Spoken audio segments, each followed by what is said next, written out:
Hi friends, welcome back to our channel Tom and Jerry officials. இன்றைக்கி நம்ம என்ன பார்க்க போகிறோம் பார்த்தீங்கன்னா, ரொம்பவே சூப்பரான சிக்கன் குழம்பு தான் பார்க்க போகிறோம். என்னோடய ஸ்டைலில் ஃபஸ்ட்டு கடாயை வச்சு எண்ணெய் சூடானதுமே அரை ஸ்பூன் சோம்பு போட்டுக்கலாம். சோம்பு போட்டதுக்கு அப்புறமேல்ட்டு வெட்டி வச்சுருக்க வெங்காயம், ஒரு 2 வெங்காயம், பெரிய வெங்காயம் நீல வாக்கில் வெட்டி வச்சுருக்கேன், அதையும் ஆட் பண்ணிக்கிறேன் நான். வெங்காயம் வந்து பார்த்திங்கன்னா நல்லா பொன்னிறம் வர வரைக்கும் நல்லா வறுத்துக்கணும். நம்ம வதங்கினதுக்கு அப்புறமேல்ட்டு என்னென்ன ஆட் பண்ணுறோம் அப்படின்றத நீங்கள் பாருங்கள். வீடியோவை கடைசி வரைக்கும் பாருங்கள், அப்போ தான் நான் என்னென்ன இன்க்ரீடியன்ஸ் ஆட் பண்ணுறேன்றது நீங்கள் மிஸ் பண்ணாமல் பார்க்க முடியும். அதுக்கு முன்னாடி நம்ம சேனலை சப்ஸ்கிரைப் பண்ணாதவங்க சப்ஸ்கிரைப் பண்ணிக்கோங்க, பக்கத்தில் இருக்க பெல் ஐக்கானை ப்ரெஸ் பண்ணிக்கோங்க. அப்போ தான் நான் போடுற வீடியோஸ் நீங்கள் மிஸ் பண்ணாமல் பார்க்க முடியும்.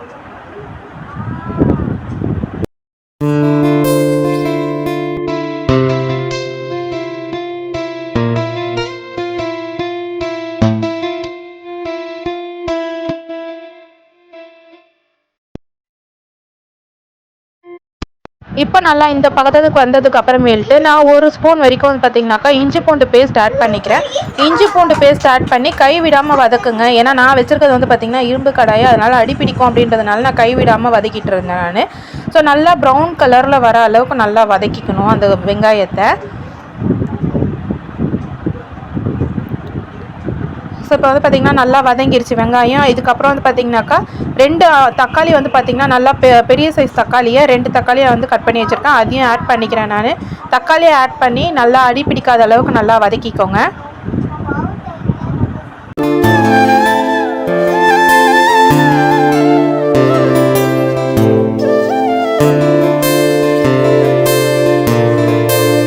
இப்போ வந்து பார்த்திங்கன்னா வெங்காயம் தக்காளி நல்லா வதங்குறதுக்கு தேவையான அளவு உப்பு ஆட் பண்ணிக்கிறேன் நான். மஞ்சத்தூள் வந்து பார்த்திங்கன்னா இதுக்கப்புறமேல்ட்டு தேவையான அளவு ஆட் பண்ணிக்கிறேன் நான். கொஞ்சோண்டு கருவேப்பிலை ஆட் பண்ணிக்கிறேன். ஆட் பண்ணிவிட்டு நல்லா கலரி விட்டுக்கிறேன் நான்.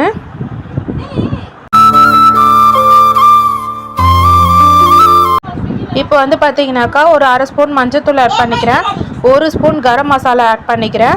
இது கூட வந்து பார்த்திங்கன்னா 1 ஸ்பூன் தனியாத்தூள் ஆட் பண்ணிக்கிறேன், குழம்பு நல்லா திக்காக வரத்துக்கு. ஸோ அதுக்கப்புறம் வந்து பார்த்திங்கனாக்கா 1 ஸ்பூன் வந்து சிக்கன் மசாலா ஆட் பண்ணிக்கிறேன் நான். ஆச்சி சிக்கன் மசாலா தான் ஆட் பண்ணியிருக்கிறேன் இன்றைக்கி.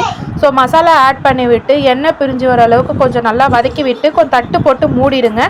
தட்டு போட்டு மூடினதுக்கு அப்புறமேல்ட்டு எண்ணெய் பிரிஞ்சு வந்ததுக்கு அப்புறமேல்ட்டு சிக்கனை ஆட் பண்ணிக்கலாம் நம்ம.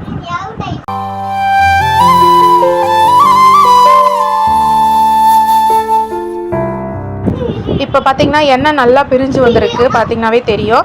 இந்த ஸ்டேஜில் வந்து நான் சிக்கன் வந்து பார்த்திங்கனாக்கா 1/4 கிலோ எடுத்திருக்கேன். அதை வந்து நல்லா மஞ்சள் போட்டு கழுவி வச்சுருக்கேன், மஞ்சள் உப்பு போட்டு. ஸோ இந்த பதத்தில் நான் இதை ஆட் பண்ணிக்கிறேன் நான். சிக்கனை ஆட் பண்ணிவிட்டு நல்லா கலரி விட்டுருவோம்.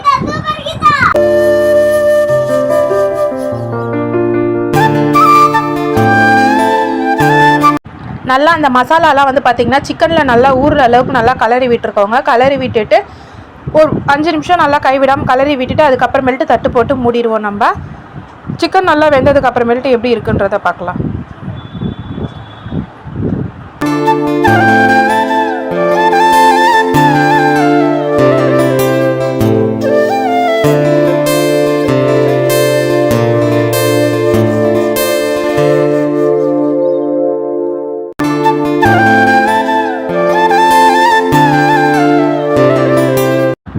தட்டு போட்டு மூடி ஒரு 5 நிமிஷம் ஆயாச்சு. இப்போ எப்படி இருக்குன்றதை பார்க்கலாமா? தட்டை ஓப்பன் பண்ணி பார்த்தா இந்த பதத்துக்கு இருக்கணும், எண்ணெய் பிரிஞ்சு வந்துருக்கணும். சிக்கனும் நல்லா மசாலாவில் வந்து பார்த்திங்கனாக்கா மிக்ஸ் ஆகிருக்கு. இந்த பதத்தில் வந்து பார்த்திங்கனாக்கா எனக்கு வந்து பார்த்திங்கன்னா குழம்பும் இல்லாமல் கிரேவியும் இல்லாமல் நான் செமி கிரேவி மாதிரி பண்ண போகிறேன். ஸோ அதுக்காக எனக்காக எவ்வளோ அளவு தண்ணி வேணுமோ ஸோ நான் அந்த அளவுக்கு வந்து நான் தண்ணி ஆட் பண்ணிக்க போகிறேன். இப்போ இது கூடவே வந்து நல்லா ஒரு வாட்டி கலரி விட்டுட்டு தண்ணி ஆட் பண்ணிக்க போகிறேன் நான். ஸோ நான் வந்து பார்த்திங்கன்னா ஒரு சொம்பு அளவுக்கு தண்ணி ஆட் பண்ணியிருக்கேன் நான். உங்களுக்கு நீங்கள் எந்த அளவுக்கு பதம் ஆட் பண்ணுறீங்களோ அந்த அளவுக்கு ஆட் பண்ணிக்கோங்க.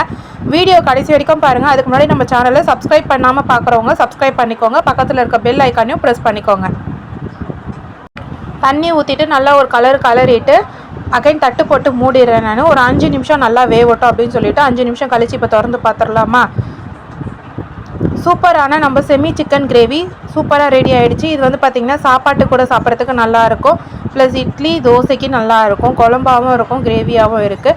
ஸோ சுட சுட சாப்பாட்டுக்கு இது சூப்பராக இருக்கும். உங்களுக்கு ட்ரை பண்ணி பாருங்கள். இந்த வீடியோ பிடிச்சிருந்தால் லைக் பண்ணுங்கள், ஷேர் பண்ணுங்கள்.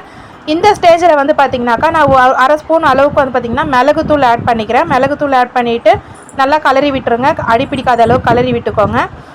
இப்போ பார்த்தீங்கன்னா எந்த அளவுக்கு கிரேவி வந்து பார்த்திங்கன்னா கெட்டியாக வந்திருக்குன்றது பாருங்கள். பார்த்துட்டு இப்போ வந்து பார்த்திங்கன்னா கடைசி நேரத்தில் நான் கொத்தமல்லி தழை ஆட் பண்ணிக்கிறேன்.